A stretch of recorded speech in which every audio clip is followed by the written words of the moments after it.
Captain Anshuman Singh শহীদ হয়েছিলেন 2023 সালের 19 জুলাই।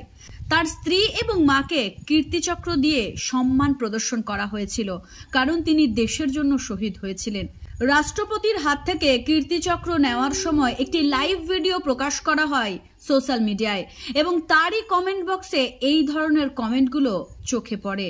তারা অনেকেই লিখছেন অংশুমান সিং এর স্ত্রীকে এক রাতের জন্য ভোগ করতে চায়, এমনকি এটাও লিখছেন যে অংশুমান তো মারা গেছে, এবার তার স্ত্রীর কি হবে। যে মানুষটা এই দেশের জন্য শহীদ হয়ে গেছে, চারটি পরিবার বাঁচানোর জন্য নিজের জীবনকে বিসর্জন দিয়েছে, তার শহীদ হওয়ার পর তার স্ত্রীকে নিয়ে এই রকম অশ্লীল মন্তব্য করা হচ্ছে সোশ্যাল মিডিয়ায়। ভারতীয় সৈন্যরা কেন দেশের জন্য নিজের প্রাণ ত্যাগ করে জানেন? কারণ তারা নিজের ফ্যামিলির থেকেও দেশকে বেশি ভালোবাসে। আসুন আপনাদের সকলকে আজ একটা গল্প বলে শোনাই।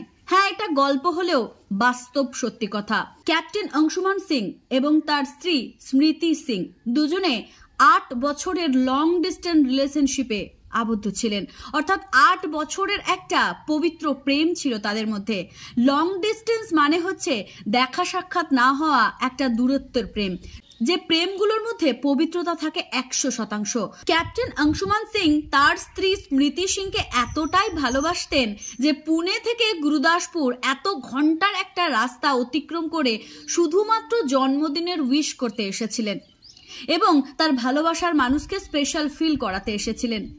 এই ভালোবাসা কতটা পবিত্র আশা করি আপনাদেরকে আর বোঝাতে হবে না। দুই পরিবারের সম্মতিতে এই দুজনে বিবাহ বন্ধনে আবদ্ধ হন এবং তারপর তাদের জীবনে মাত্র 5 মাসের সংসার হয়েছিল।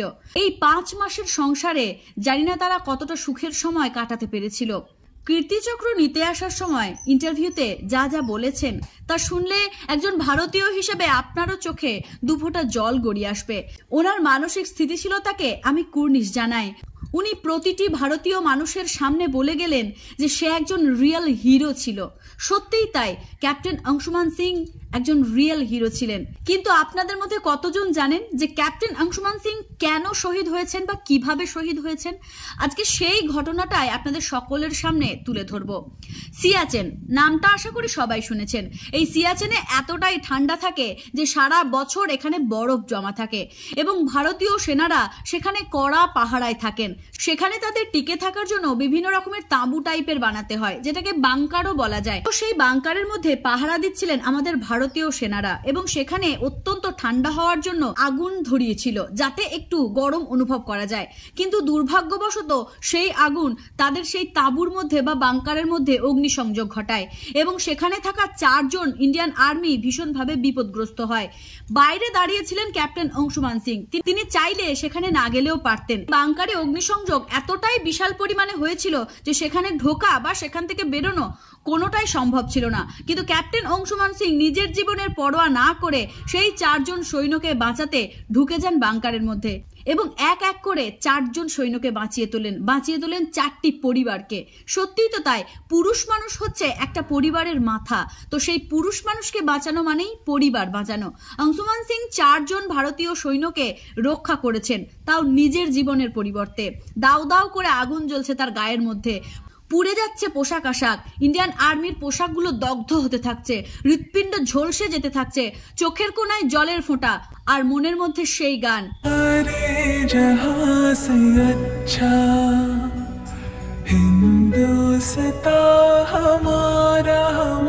ভারত মায়ের জন্য পবিত্র ভালোবাসা। ভুলে গেছেন তার নিজের পরিবারকে, ভুলে গেছেন 5 মাস আগে বিবাহিত তার স্ত্রী স্মৃতি সিংকে, ভুলে গেছেন তাদের 8 বছরের লং ডিস্টেন্স রিলেশনশিপের পর সবে বিয়ে হয়েছিল, ভুলে গেছেন 18ই জুলাই তাদের সেই লং কনভারসেশন যেখানে তিনি আগামী 50 বছরে তার স্ত্রীকে নিয়ে কেমন ভাবে দিন কাটাবেন, কেমন বাড়ি করবেন, কেমন সন্তান নেবেন, কেমন ভাবে জীবনযাপন করবেন, সমস্ত কিছুই আলোচনা করেছেন। 18ই জুলাই যে মানুষটা নিজের স্ত্রীকে আগামী জীবনের জন্য বার্তা দিয়ে গেল, 19 জুলাই সেই মানুষটা দাউ দাউ করে আগুনে পুড়ছে তাদেরই ভারতীয় সৈন্যদেরকে বাঁচানোর জন্য।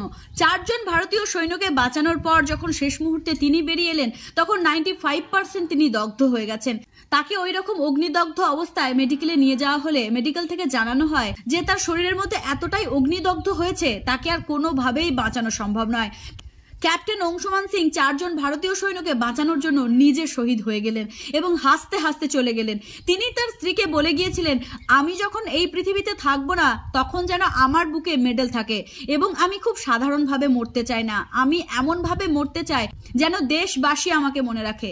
সত্যিই ক্যাপ্টেন অংশুমান সিং তার নিজের কথা রেখেছেন এবং বুকের মধ্যে কীর্তিচক্র নিয়ে তিনি শহীদ হয়েছেন। আমরা এই ক্যাপ্টেন অংশুমান সিং এর কৃতিত্ব কোনোদিনও ভুলতে পারবো না।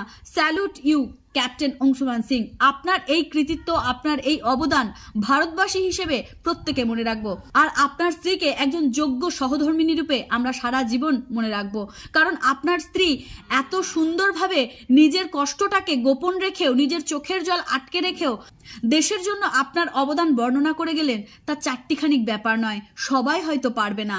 তার মধ্যে সত্যি সত্যিই ক্যাপ্টেনের স্ত্রী হওয়ার যোগ্যতা রয়েছে। কতটা বুকে পাথর চাপা রাখলে এইভাবে নিজের স্বামীর মৃত্যুকে মেনে নেওয়া যায় তা সত্যিই আমরা জানি না। আগামী দিনে প্রত্যেকটি ভারতীয় আপনাদের দুজনকেই ভীষণভাবে মনে রাখবে। ক্যাপ্টেন অংশুমান সিং, তিনি না থাকলে হয়তো ইন্ডিয়ান আর্মির সংজ্ঞাটাই কেউ সেইভাবে বুঝতে পারতো না।